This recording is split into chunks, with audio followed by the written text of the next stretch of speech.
오늘 말씀의 제목은 예수 살아있는 자입니다. 부활절 인사 한번 할까요? He is risen. He is risen indeed. 아멘. 예수님께서 다시 살아나셨습니다.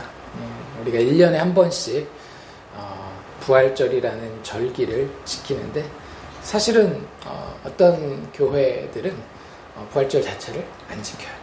왜냐하면 매주 지키니까. 매주 주일이라는 그 날짜 자체가 사실 그 당시 유대 문화가 너무나도 압도적으로 토요일날 하나님을 예배드리는 그런 분위기였는데 그 가운데에 주일, 지금으로 이야기하자면 일요일이 이들에게 예배드리는 하나님을 높여드리는 하나님께 영광을 돌리는 날이 될 수밖에 없었던 것은 그날 주님이 부활하셨기 때문이라는 사실을 기억하면 굳이 1년에 한 번 부활절을 지키지 않아도 된다. 오히려 그것은 미신적인 것이 될 수 있다.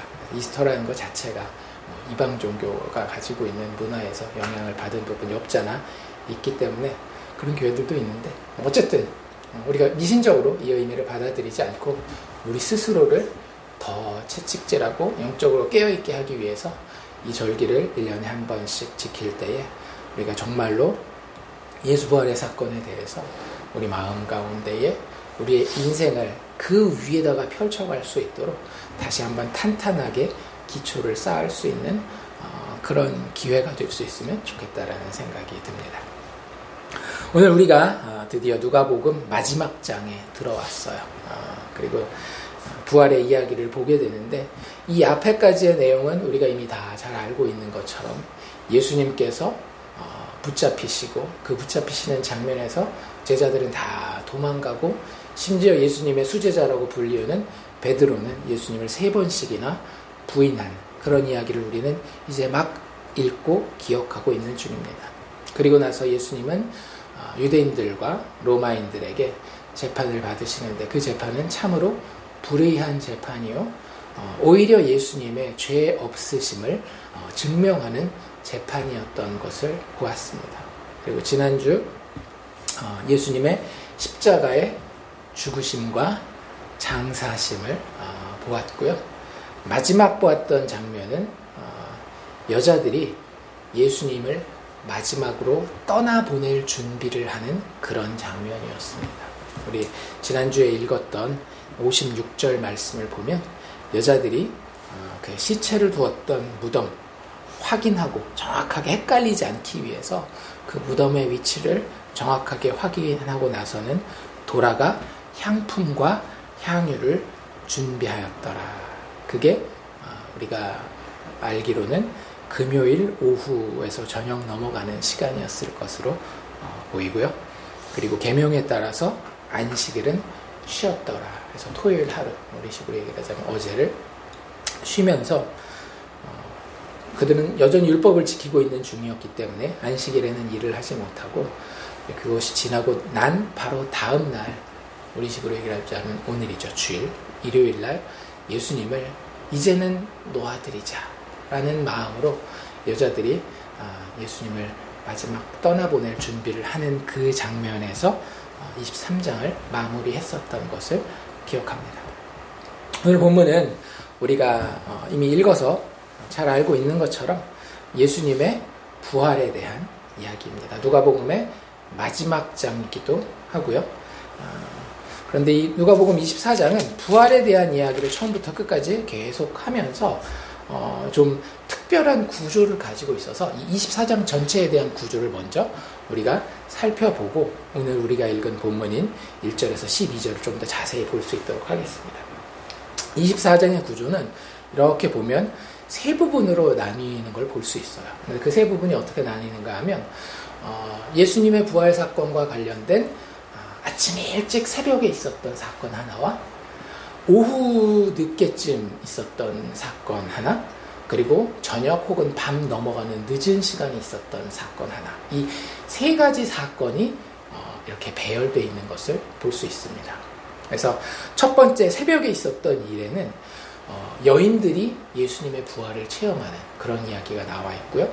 오후에 있었던 사건에서는 우리가 잘 알고 있는 엠마오로 가는 두 제자라는 그런 별명이 붙어있는 본문인데요. 그 엠마오로 가는 두 제자가 부활을 체험하는 그런 장면이 나와 있고, 저녁 밤 늦은 시간에는 이제 그들이 다 모이고 11제자뿐만 아니라 예수님을 그래도 좀 열심적으로 따랐던 core disciples라고 불릴 수 있는 그런 무리가, 제자들이 예수님의 부활을 다 같이 체험하는 그런 구조로 나뉘어져 있습니다.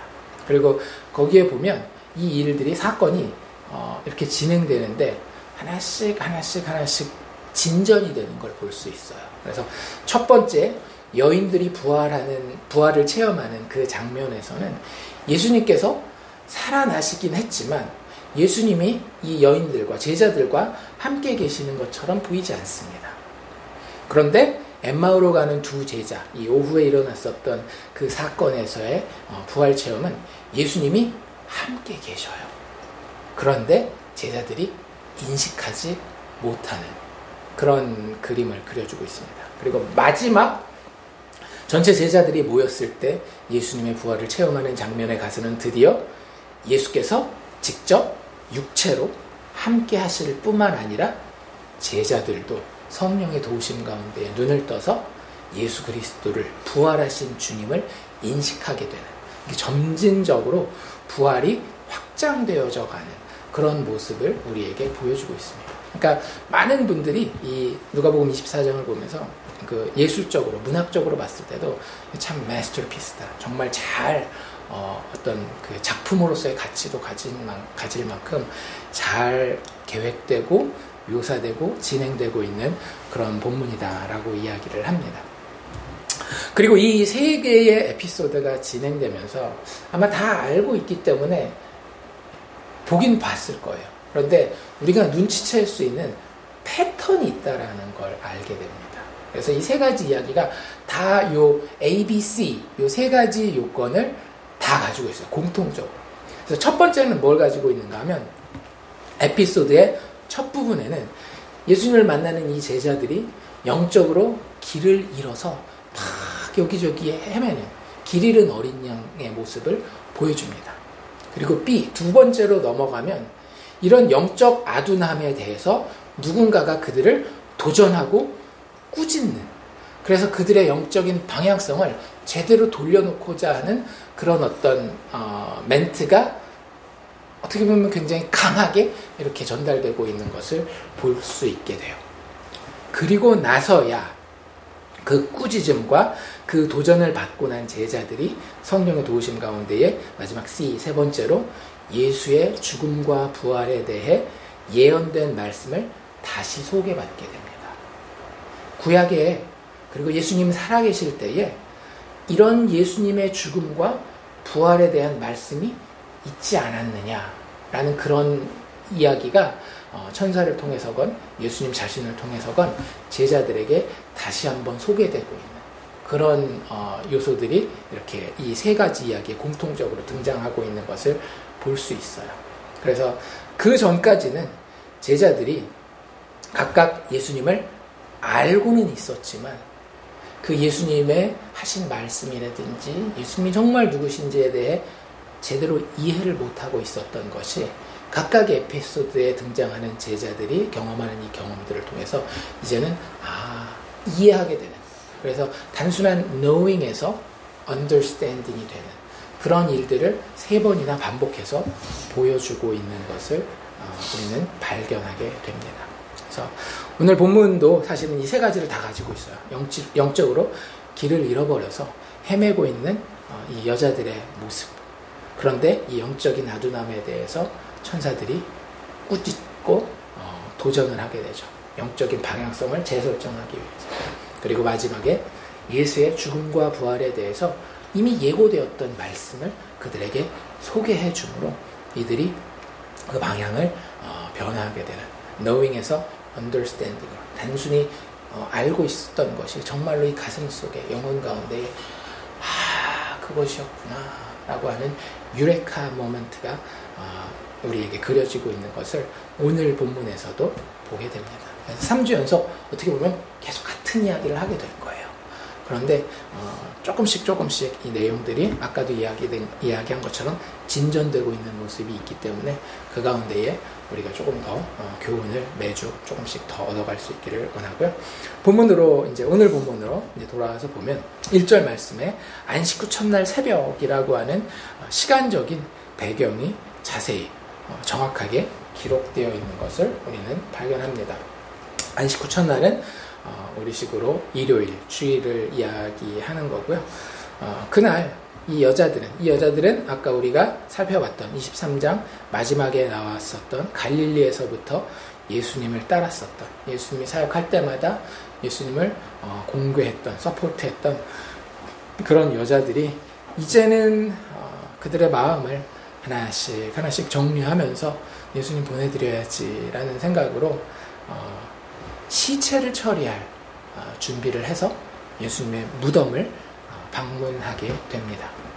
그런데 그들이 기대하지 못했던 일이 그들을 기다리고 있었죠. 2절에 보면 돌이 무덤에서 굴려 옮겨진 것을 보게 됩니다. 잘 알고 있는 것처럼 유대인의 그 장례 문화는 시체를 동굴 안에 집어넣고 그 동굴 입구를 막음으로써 장례식 절차를 진행하게 되는데 다른 성경에 보면 누가 이 돌을 옮겨줄까 이런 고민도 하면서 여자들이 갔는데 막상 가서 보니까 이 돌이, 그 무거운 돌이 그 무덤의 입구에서 옮겨지고 무덤의 문이 열려있는 것을 발견하게 됩니다. 그래서 놀람이 일단 제일 먼저 있었겠죠. 그리고 어떻게 보면 두려운 마음, 시체를 혹시라는 이런 두려운 마음이 있는 가운데에 들어가 봅니다. 근데 들어가서 나쁜 예감은 틀리지 않는다라고 주 예수의 시체가 보이지 아니하였다라고 누가는 기록하고 있습니다. 다른 어떤 복음서에도 나오지 않는 표현인데요. 누가가 의사이기 때문에 아마 그런 표현을 썼는지 모르겠는데 예수의 시체, 그러니까 physical body라고 하는 이 표현을 누가가 여기서 되게 정확하게 묘사해 놓고 있어요. 예수님이 육체의 죽음을 죽으셨을 뿐만 아니라, 그러니까 예수님이 십자가에 죽으시는 그런 장면에 대한 묘사도 누가는 굉장히 그 의사로서의 시각에서 묘사하는 것을 우리가 발견할 수 있는데요. 예수님의 그 시체가 사라진 것에 대해서도 굉장히 의학자의 관점에서 여기 다시 한번 묘사하고 있는 걸 볼 수 있어요. 근데 그 예수님의 육체적인 그 시체가, 몸이 사라져 있다라고 하는 것을 이 여인들이 발견했다라고 합니다. 이때 그들에게 나타난 두 존재가 있죠. 4절에 나와 있는 표현대로라고 한다면 이들이 근심하고 있을 때 도대체 우리 예수님의 시체를 우리가 마지막에 진짜 사람들한테 제대로 의인의 대접을 받지 못하고 억울하게 가버리신 저분을 존중하고 높여드리고 그렇게 장례식을 좀 그거라도 해드리고 싶었는데 그걸 못하는 마음에 근심하고 있을 때에 문득 찬란한 옷을 입은 두 사람이 곁에 섰다라고 이야기를 합니다. 우리는 다른 성경 본문을 통해서 이게 천사들이라고 하는 것을 알 수 있는데요. 두 명의 천사가 이 여자들에게 나타납니다. 그리고 가장 중요한 질문을, 그들의 영적인 방향성을 다시 재설정하는 질문을 하고 있습니다. 그 질문이 뭐죠? 여자들이 두려워서 얼굴을 땅에 댔을 때 이 두 천사는 이렇게 도전합니다. 어찌하여 도대체 너희들 왜 살아있는 자를 죽은 자 가운데서 찾느냐라고 이야기를 하고 있습니다. 그러니까 이들이 영적인 방향성을 가지고 있을 때에 그들의 영적 방향성은 이런 것이었어요. 예수님을 모르는 것도 아니고 어떻게 보면 예수님을 신뢰하지 않는 것도 아니고 나사로의 죽음 때에 마르다가 했던 고백 혹시 기억나십니까? 예수님이 그에게 뭐라고 이야기를 해요?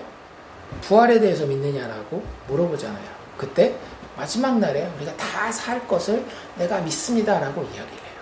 그들에게 부활에 대한 개념이 전혀 없었던 것은 아니었어요.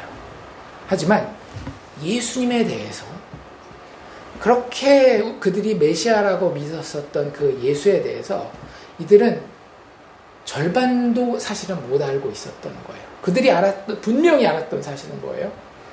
메시아로서 예수가 오셨는데 그분이 죽었다라고 하는 사실에 대해서는 분명히 알고 있었지만 뭘 알지 못했었던 거죠? 예수가 진짜 누구인지도 어떻게 말씀하셨는지에 대해서도 그들 기억 속에서는 가물가물했었던 겁니다. 예수님이 그들에게 자신의 죽음에 대해서 뭐라고 이야기했었는지, 자신의 부활에 대해서 무엇이라고 이야기를 했었는지, 그것이 예수 스스로의 정체성과 관련되어서 어떤 의미가 있는 것인지에 대해서 이들은 분명한 영적인 방향성을 가지고 있지 않았던 겁니다. 예수가 누군지에 대한 정확한 영적인 방향성이 설정이 되어 있지 않으면 그때 이 여자들뿐만 아니라 모든 믿음의 사람들이 하게 되는 실수는 뭐냐 하면 살아있는 예수를 죽은 자 가운데서 찾게 되는 거예요. 무슨 얘기냐 하면 이들은 진짜 말 그대로 살아있는 예수를 시체를 보관하는 무덤에서 찾았었던 거지만 우리에게 적용한다라고 한다면 우리는 예수를 어디에서 그 효용성을, 예수의 능력을 찾는가 하면 죽어 없어질 것에서 예수의 능력을 찾는 거예요. 나의 건강의 문제, 나의 물질의 문제, 나의 감정의 문제, 나의 인간관계의 문제, 나의 가정의 문제. 어차피 우리가 우리의 육체를 떠나서 육체의 죽음을 죽을 때에 나의 죽음과 함께 다 죽어질 그것에 예수를 목매달아 놓는 겁니다. 그 문제에 대한 해결책이 예수에게서 나와야 되고 그 문제를 예수님이 다뤄줘야 되고 그 죽어가는 것들에 대해서 책임지고 나와 함께 길을 가야 되는 분으로 예수를 이해하게 되는 거예요. 예수의 부활에 대한 메시지를 제대로 이해하지 못합니다. 예수님은 그 죽어가는 것들에 목을 메고 그분의 사역을 감당하셨던 분이 아니라고 하는 겁니다. 예수님은 우리의 영원히 살 그 운명에 대해서 책임지고 하나님이 원하셨던 사명을 십자가에서 그리고 이 빈 무덤에서 감당하셨다라고 하는 겁니다. 그게 이해가 되지 않으니 영적인 방향성이 그 방향성으로 제대로 설정되어 있지 않으니 그들은 예수님의 죽음과 부활을 제대로 그들의 신앙에 적용할 수 없었다라고 하는 거죠. 그래서 천사는 이렇게 이야기하죠. 여기 계시지 아니하고 이 죽음과 관련된 이 무덤에 예수님 계시지 아니하고 그분은 살아계셔서 부활의 생명으로 하나님 아버지께서 이루실 그 일을 행하고 계시다라고 이야기하고 있는 것입니다. 그러면서 그들이 어떻게 회복할 수 있는지에 대한 힌트를 주고 있어요. 뭐라고 이야기를 합니까? 갈릴리에 계실 때에 너희에게 어떻게 말씀하셨는지를 기억하라. 영적인 회복의 키는, 열쇠는 바로 여기에 있습니다. 우리가 영적인 회복을 하기 위해서 애쓰고 몸부림칠 때가 많아요. 그렇죠? 하나님, 나의 첫사랑이 식어진 것 같아요. 내가 예전만큼 하나님에 대한 감격이, 예수 그리스도 당신을 사랑하는 그 마음이 옛날 같지 않은 것 같아요. 이런 고백과 이런 고민을 할 때가 있습니다. 예수님이 부활에 살아계시는 것보다는 무덤에서 잠잠히 누워 계신 것처럼 아무 반응도 하지 않은 죽은 예수의 모습으로 내 신앙생활 가운데에 느껴지는 순간들이 있다라고 하는 거예요. 그때 천사는 우리에게 어떻게 우리의 그런 영적인 암흑기를 돌파할 수 있는지에 대한 도전을 하고 있는 겁니다. 근데 천사만 이렇게 이야기를 하는 것이 아니라 예수님도 나중에 똑같은 이야기를 해요. 무슨 얘기를 하는 거예요? 말씀을 기억하라. 말씀을 기억하라. 이 말씀이 아니면 정말로 이들이 회복될 다른 방법이 없었던 겁니다. 말씀이 그들에게 안 주어졌던 게 아니에요. 이 말씀은 이미 그들이 오랫동안 익숙했었던 겁니다. 누가복음에만 3번이나 똑같이 이 말이 나와 있어요. 9장 22절에 보면 인자가 많은 고난을 받고 장로들과 대제사장들과 서기관들에게 버림받아 되어 죽임을 당하고 제3일에 살아나야 하리라. 9장 44절에도 이 말을 너희가 귀에 담아두라. 예수님이 그렇게까지 밑줄 쫙 별표 10개 이렇게까지 얘기를 하는 거예요. 너희 귀에 담아두라. 인자가 장차 사람들의 손에 넘겨지리라. 18장 32절 33절에도 인자가 이방인들에게 넘겨져 희롱을 당하고 능욕을 당하고 침뱉음을 당하겠으며 그들은 채찍질하고 그를 죽일 것이나 그는 3일 만에 살아나리라. 얘기하셨어요? 안 하셨어요? 얘기하셨다라고 하는 거예요. 문제는 말씀이 없는 게 아니라 그 말씀이 우리에게 기억나지 않는다라고 하는 거예요. 그렇기 때문에 우리가 믿음의 사람으로서 이 세상에서 육체를 가지고 살아가는 동안 우리에게 필요한 것은 무엇인가 하면 말씀에 대한 도전입니다. 그 어떤 것도 우리를 영적으로 다시 사는 그 자리에 데려다 놓지 못해요. 심지어 우리가 아무리 큰 기적을 본다 할지라도 아무리 감동적인 간증의 이야기를 듣는다 할지라도 우리는 영적으로 그것을 통해 회복되는 게 아닙니다. 이들의 영적인 문제와 우리의 영적인 문제의 공통점은 무엇인가 하면 예수의 말씀을 기억하지 못하기 때문에 그 말씀을 이해하지 못하기 때문에 우리의 영적인 문제들은 다 발생한다라고 하는 겁니다. 여러분들 이 사람들이 지금 어디 서 있어요? 빈 무덤 앞에 서 있습니다. 예수님의 시체는 예수님의 몸은 보이지 아니하고 그 세마포는 차곡차곡 잘 개어져 있는 그 자리에 있는 거예요. 근데도 부활하신 예수를 인식하지를 못하는 거예요. 그들에게 예수님은 absent, 부재 중인 겁니다. 왜요?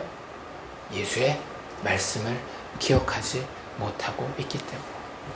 여러분들 우리가 영적으로 사는 방법은 유일하게 이것밖에 없습니다. 말씀의 선포와 그 말씀을 영적으로 깨달아 믿게 하는 성령의 간섭만이 우리의 영혼을 매일매일 생명의 자리로 부활의 자리로 이끄는 유일한 길이라고 하는 사실을 알아야 돼요. 그런 어떤 감정적인 동요나 인간적인 위로 세상 사람들도 놀랄 만한 기적의 이야기가 우리를 영적 생명의 자리로 예수 부활에 동참하는 그 자리로 데려오지 못한다라고 하는 거예요. 예수님의 직접적인 부활의 현장이잖아요. 그래서 누가복음 16장에 거지 나사로의 비유에서 이런 이야기를 하고 있지 않습니까?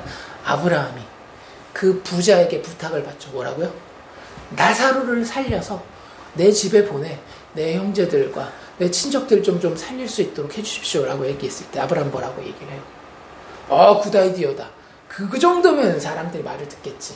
그렇게 얘기하지 않잖아요.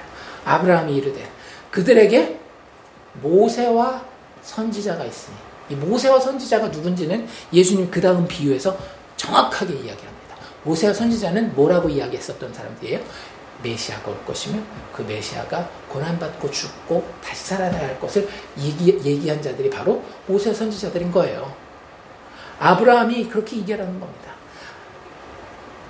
모세와 선지자들이 그들에게 있으니 그들에게 들을지니라. 말씀이 있으니 이 말씀을 들을지니라. 기적 찾으려고 하지 말고 어떤 감정적인 동요함을 찾으려고 하지 말고 모세와 선지자로 대표되는 예수 그리스도에 대한 이야기를 말씀 되신 그분에 대한 이야기를 들을지니라. 그런데도 부자는 뭐라고 얘기를 하죠? 이르되 그렇지 아니하니이다. 아버지 아브라함이여 만일 죽은 자에게서 그들에게 가는 자가 있으면 회개하리이다. 지금 예수님이 죽은 자에게서 살아나셨잖아요. 그런데 이 여자들이 그 앞에서 정말로 본인들의 영적인 무지함과 하나님으로부터 멀리 떨어져 있는 그 영적인 암흑에 대해서 회개하고 있나요? 그렇지 않잖아요. 근데도 우리는 이렇게 생각한다라고 하는 거죠. 어떤 인간적인 스펙타클한 뭐가 있다라고 한다면 그게 사람을 참으로 영적으로 변화시킬 것이라고. 다시 한번 아브라함이 이렇게 마무리하죠. 모세와 선지자들에게 듣지 아니하면 비록 죽은 자가 그 가운데서 살아나 그들에게 있을지라도 권함을 받지 아니하리라. 여러분들 빈 무덤을 본 여자들이 예수님의 부활을 체험하지 않았습니다. 여자들은 언제 예수의 부활을 체험해요? 여기 정확하게 나와 있잖아요. 너희에게 어떻게 말씀하셨는지를 기억하라. 인자가 죄인의 손에 넘겨져 십자가에 못 박히고 제3일에 다시 살아나리라. 이렇게 이야기했을 그때의 8절, 그들이 예수의 말씀을 그제서야 기억하고, 이때부터 이들은 예수의 부활을 체험한 거예요. 돌아가서 이 모든 것을 11사도와 다른 모든 이에게 알렸다라고 얘기해요. 이게 무슨 의미일까요? 무덤이 비어있어, 이거 어떡하지? 이런 얘기를 하러 11제자들에게 이야기한 걸까요? 아니잖아요. 뒤에 엠마오로 가는 두 제자의 이야기를 보면 그들이 가서 무덤이 비어있고 예수가 살아나셨어 라고 증거한 거예요. 어떻게 했을 때에? 그 말씀을, 예수의 말씀을 기억했을 때예요. 여러분들, 우리의 부활 생명은 어디에 달려있다? 예수의 말씀이 달려있어요.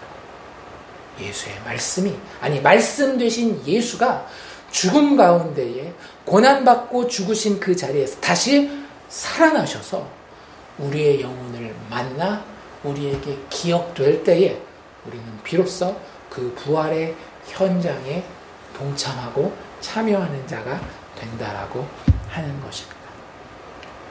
우리가 여기서 천사가 소개하는 이 예수님의 그 말씀을 한 번 더 자세히 살펴볼 부분이 있는데요. 그 부분은 어떤 부분이냐면 맨 마지막 부분이에요.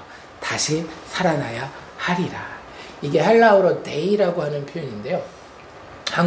영어로 고친다면 have to, should, must, 굉장히 강한 의미에서 꼭 그래야만 된다라고 하는 그런 신학적인 표현으로 성경학자들은 뭐라고 얘기를 하는가 하면 divine necessity라고 얘기를 해요. 반드시 있어야 되는, 하나님이 계획했기 때문에 성취되어야 되는 것에 대한 이야기를 표현할 때 이런 표현을 쓰는데, 여기 나와 있는 게 그런 얘기예요. 인자가 죄인의 손에 반드시 넘겨져야만 한다. 그게 왜냐하면 하나님 아버지께서 죄인을 구원할 방법으로 그렇게 정하셨기 때문에, 또 십자가에 반드시 못 박히셔야 한다. 그렇게 죽으셔야 한다.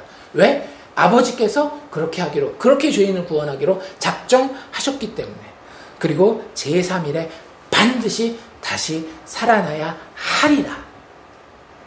이게 하나님이 예수님을 통하여 그 제자들에게 이미 계속해서 이야기하셨던 말씀의 내용이라고 하는 겁니다. 왜 그걸 그렇게 강조할까요? 아들이 이 땅에 오셔서 죄인들의 손에 넘겨질 뿐만 아니라 십자가에 아무 죄 없이 못 박혀 죽으셔야만 했고, 그리고 3일 만에 반드시 다시 살아나야 했다라는 거예요. 어떤 설교자는 이렇게 얘기를 하더라고요. 많은 그리스도인들은 예수가 죽었다라는 것은 알지만 예수께서 죽으셔야만 했다라는 사실에 대해서는 깨닫지 못한다. 잘 생각해 보세요. 예수는 죽으셔야만 했던 거예요. 왜요?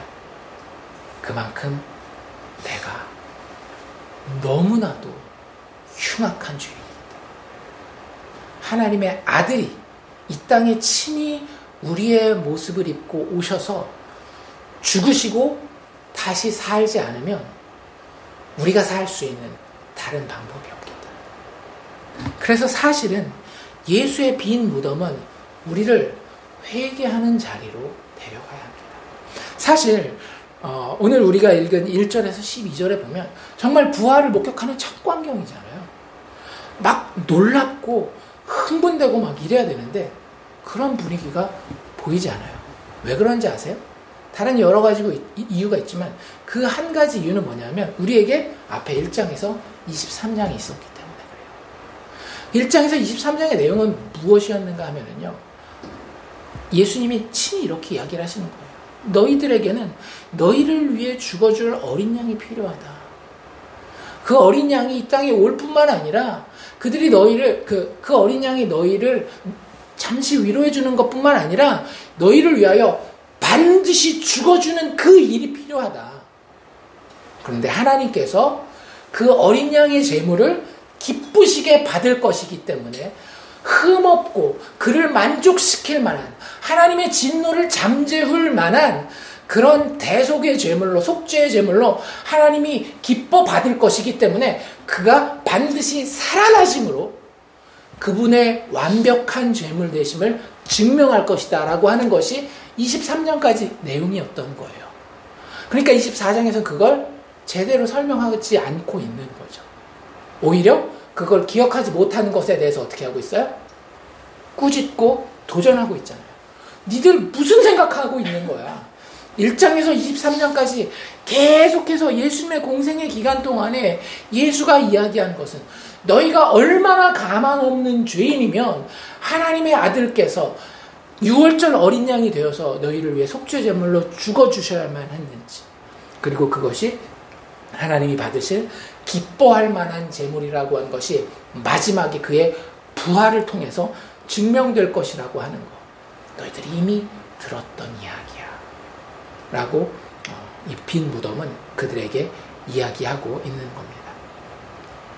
이 여자들에게 뿐만 아니라 그렇기 때문에 모든 믿음의 사람들에게 예수님의 말씀이 우리의 영적인 혼돈을 해결하는 유일한 열쇠라고 하는 사실을 우리가 다시 한번 기억할 수 있으면 좋겠습니다. 여자들이 예수의 말씀을 기억했습니다. 그리고 나서 이제 여자들은 무덤에서 돌아갑니다. 이 여자들이 누군지는 여기 다 나와 있죠. 막달라 마리아, 또 요한나, 야고보의 어머니인 마리아, 또 다른 여자들. 교회는 누가 세운 거예요? 여자들이 세우는 겁니다. 진짜 그래요. 어쨌든 이게 사실일 수밖에 없는 게 뭐냐면, 이걸 꾸며낸 이야기라고 한다면 그 당시에 정말로 법적인 효력도 인정받지 못하는 사람들만 예수의 빈 무덤의 첫 증인으로서 이렇게 내세우지 않죠. 오히려 사도들은 그들을 통해서 이야기를 듣게 되고, 심지어는 그의 자리를 방문하고 그 이야기를 들었음에도 불구하고 믿지 못하는 그런 모습을 보여줘요. 나중에 저녁 때 예수님을 만날 때까지도. 그래서 예수 부활의 사건은 정말로 역사학자의 눈으로 봤을 때도 사실일 수밖에 없는, 참 신기한 것도 뭐냐면 사복음서 그 어디에도 예수님이 어떻게 부활했는지에 대한 묘사는 전혀 등장하지 않는다. 그러니까 역사학자들이 봤을 때도 이건 일부러 꾸며낸 이야기로 볼 수 없는 요소들이 너무 많아요. 못 본 건 못 본 걸로 그냥 둬요. 창피한 장면은 창피한 장면 그대로 드러내요. 근데 있었던 건 어떡하겠어, 내가 봤는데 라고 증인의 모습으로, 증인의 증언으로서 이렇게 잘 묘사가 되고 있는 것을 볼 수 있습니다. 니들 궁금하면 그 빈 무덤을 제일 먼저 확인한 이 여자들한테 가서 물어봐.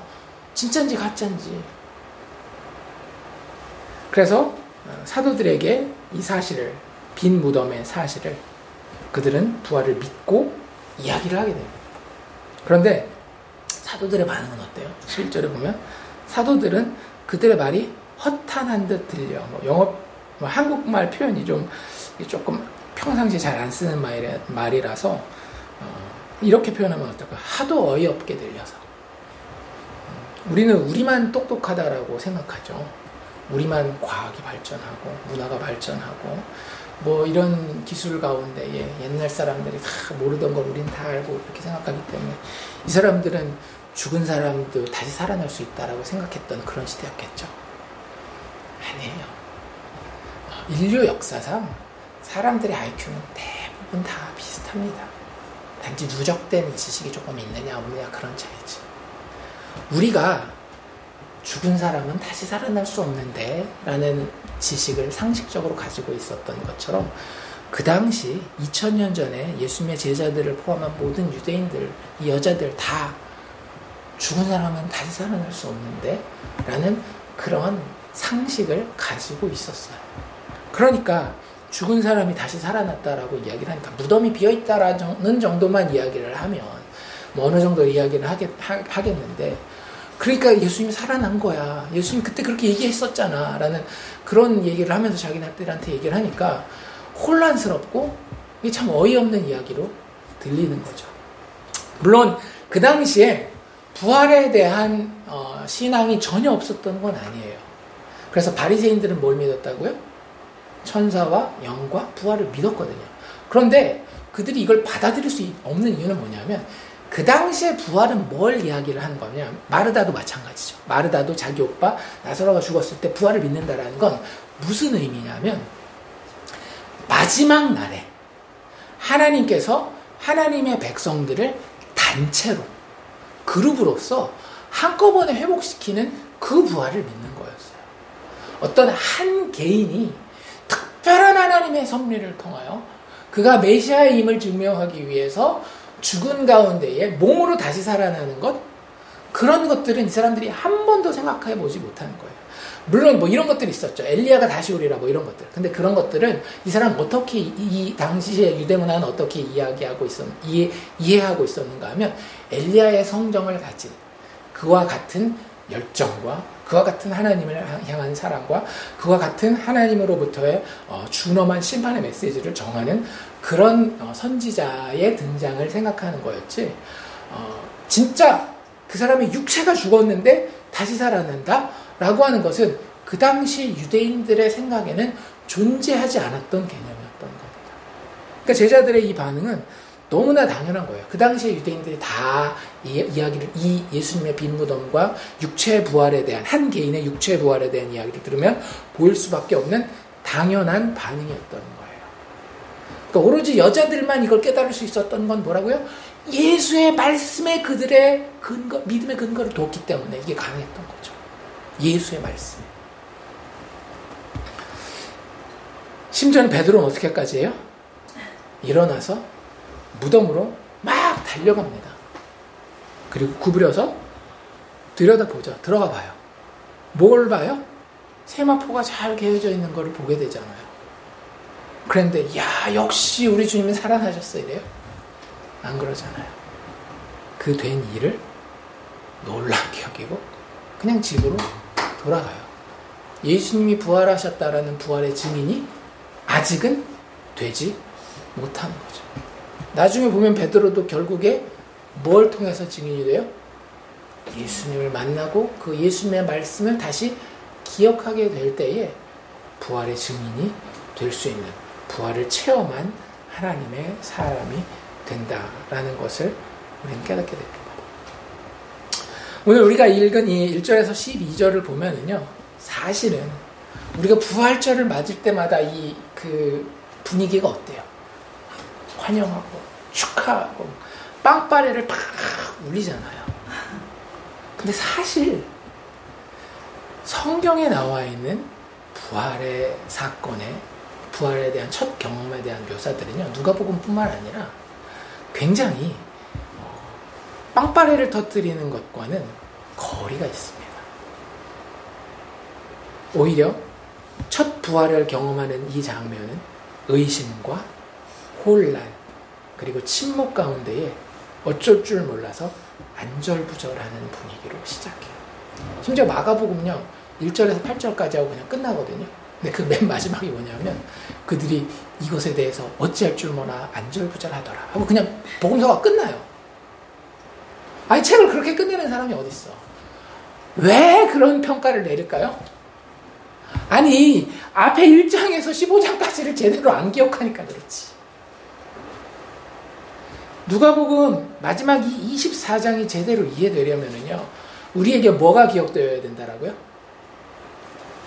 누가복음 1장에서 23장이, 즉 예수의 말씀이 단지 누가복음 1장에서 23장이 아니라 창세기 1장 1절로 시작해서 말라기 마지막까지 오실 메시아의 고난과 죽음 그리고 그의 부활에 대한 이야기가 우리에게 기억될 때에, 제대로 묵상되어질 때에 이 부활의 이야기가 하고 깨달아질 수 있는 겁니다. 성경 저자들의 역할은 뭐냐면요, 우리를 빈 무덤까지 데려다 놓는 역할일 뿐이에요. 그 다음엔 누가 역사하시는 거예요? 성령께서 역사하시는 거예요. 우리에게 데이터가 없다? 아니에요. 성경책이 이렇게 많이 출판되어서 집집마다 꽂혀져 있는 시대가 어디 있었습니까? 우리에게 말씀은 physically, 물리적으로는 존재하고 있어요. 우리와 함께 하고 있어요. 중요한 것은 그 말씀이 우리의 영혼과 만나지느냐라고 하는 거예요. 우리의 영혼이 예수의 말씀하신 그것을 기억할 수 있느냐라고 하는 겁니다. 이들에게 문제가 있었던 것은 제자들을 비롯한 심지어 이 여자들까지도 예수 부활에 대한 기대도 믿음도 전혀 없었다라는 데 그들의 문제가 있었던 겁니다. 그리고 1장에서 24절까지에 대한 예수님의 교훈을, 예수님의 말씀을 기억하지 못했다라는 거죠. 그런데 참 놀라운 건 뭐냐면요. 어떤 목사님이 이렇게 얘기하시더라고요. 모든 성경에 이 이야기가 다 나오거든요. 그 복음서에. 그 이유가 무엇일까에 대해서 한번 생각해 보라고 하는 거예요. 하나님은 이 부활의 첫 장면에 이 실망스러운 반응을 우리에게 일부러 보여주고 계시다라고 하는 거죠. 하나님은 오히려 죄인들을 이러한 부활 장면의 혼란스러움으로 초대하고 계시다라고 하는 거예요. 죄인들의 가장 큰 특징은 뭐겠어요? 죄인들의 가장 큰 특징은 뭐냐면요. 여러 가지 있겠지만 아담과 하와의 범죄 때부터 지금 오늘날 우리의 삶을 볼 때에도 가장 큰 특징은 뭐냐면 나 다 안다예요. 나 다 안다. 하나님 당신만 다 아는 게 아니라 나도 다 알아요. 이게 죄인들이 가진 가장 기본적인 마인드셋입니다. 그런데 그 앞에다가 뭘 던져놓는 거예요? 그들의 상식과 그들의 세상적인 세계관과 그들 개인들이 가지고 있는 신관을 다 흔들어 놓는 자리가 바로 이 빈 무덤의 자리라고 하는 거죠. 이 빈 무덤 앞에 혼란스러움으로 서보지 못한 자는 정말로 참된 하나님을 만날 수 없다라는 이야기입니다. 잘 생각해 보세요. 왜 많은 사람들이 기독교인이라고 자기를 칭하면서도 부활의 능력 가운데에 그것을 체험하며 그것을 드러내며 살지 못하고 있을까요? 그들은 부활의 무덤 앞에 한 번도 혼란스러워 본 적이 없는 거예요. 예수 믿는 것도 다 그런 거지 뭐. 자기의 세계관과 자신의 생활 습관과 자신이 가지고 있는 심지어는 사후세계에 대한 그 그림들이 너무나도 견고하게 그대로 남아있는 겁니다. 하나님은 그걸 흔들어 놓기를 원하세요. 예수님은 빈 무덤을 통해서 죄인들을 그렇게 도전하고 계시는 겁니다. 너 임마 그 자리에서 네 세계관이 맞는지 아닌지 제대로 한번 점검해봐. 그래서 진짜 교회는, 성도는 예수의 부활에 대해서 깊이 생각해보고 묵상할 수 있어야 됩니다. 특별히 초신자들에게는 예수의 부활이 진짜 역사적 사실로, 물리적 사실로 존재하는지에 대한 깊은 성찰이 필요해요. 그리고 더 나아가 그것이 어떤 의미를 가지는지 주님의 말씀 가운데에서 서로가 서로에게 도전하는 그런 과정이 필요합니다. 그럴 때에 그 사람은 비로소 예수님의 실체를 체험하게 되고요. 그 실체를 인식하게 되는 겁니다. 너무나 많은 현대의 기독교인이라고 하는 사람들이 예수님 부활하셨대. 그래 인정하지 뭐. 그 다음에 뭐 천국 가는데 어떻게 하면 되는데, 이 세상에서 사는 동안 복 받으려면 어떻게 하면 되는데, 거기에 매몰돼 있다라고 하는 거예요. 근데 그렇지 않아요. 하나님은, 예수님은 우리를 혼란과 침묵과 불안함 가운데에 그 빈 무덤 앞에 오랫동안 붙들어 놓기를 원하십니다. 언제까지? 우리가 예수 말씀을 기억해 낼 수 있을 때까지. 그래서 그 부활이 얼마나 어떻게 예고되고 있는지를 확인하고 그 가운데 나의 정체성이 정확하게 드러나서 죽으심과 부활이 아니면 나에게 소망이 없는 게 맞구나 라는 예수 그리스도의 말씀을 기억해내는 그 과정이 있을 때에 비로소 그 성도는 제대로 된 부활 신앙을 고백하고 체험하고 드러낼 수 있다라고 하는 겁니다. 말씀을 통해서 진짜 예수가 누구신지를 하나님은 드러내시고요. 성령의 역사 가운데에 드디어 그 빈 무덤 앞에서 우리를 부활의 열매로 만들어 가십니다. 어떤 사람들에게는 이런 일들이 갑작스럽게 막 이렇게 놀라운 체험으로 일어나기도 하고요. 어떤 사람에게는 서서히 계속해서 말씀의 나를 노출시키고 성령의 도우심이 정말로 이슬비처럼 나에게 내리는 것을 통하여 오랜 기간을 두고 일어나기도 해요. 여기 보면 제자들 같은 경우는 어때요? 베드로 무덤에 찾아가죠. 그리고 예수님이 찾아오셔서 저녁 때도 만나죠. 그 다음 주일도 예수님이 또 동화 때문에 또 찾아오시잖아요. 또 만나죠. 근데 그 베드로 그 다음에 어떻게 했어요? 갈릴리로 가서 물고기나 잡겠다고 그러잖아요. 그럼에도 불구하고 베드로에게는 어떤 일이 계속 일어나고 있는 거예요? 예수님의 말씀을 만나는 일들이 계속해서 있었던 거예요. 계속해서 그 말씀이 베드로를 도전하고 변화시키고 빚어가고 부활 생명을 정말로 가진 자로서 하나씩 만들어가는 것이 이 부활 이후의 이야기입니다. 우리는 너무 급작스럽게 이 예수님의 죽으심 이후에 바로 사도행전 1장 2장으로 넘어가서 막 성령의 불을 받아서 이런 그림으로 갑작스러운 변화만 생각하는데 그런 경우들도 있을 수는 있죠. 하나님 그렇게 역사하실 수 있으니까. 그런데 정말 많은 경우에는요. 하나님이 예수님의 빈 무덤 앞에 우리를 세워놓고 계속해서 그분의 말씀을 우리에게 가르치고 상기시키십니다. 예수님이 부활하셔서 40일 동안 하셨던 일도 뭘까요? 내가 살아난 것이 그냥 된 게 아니야.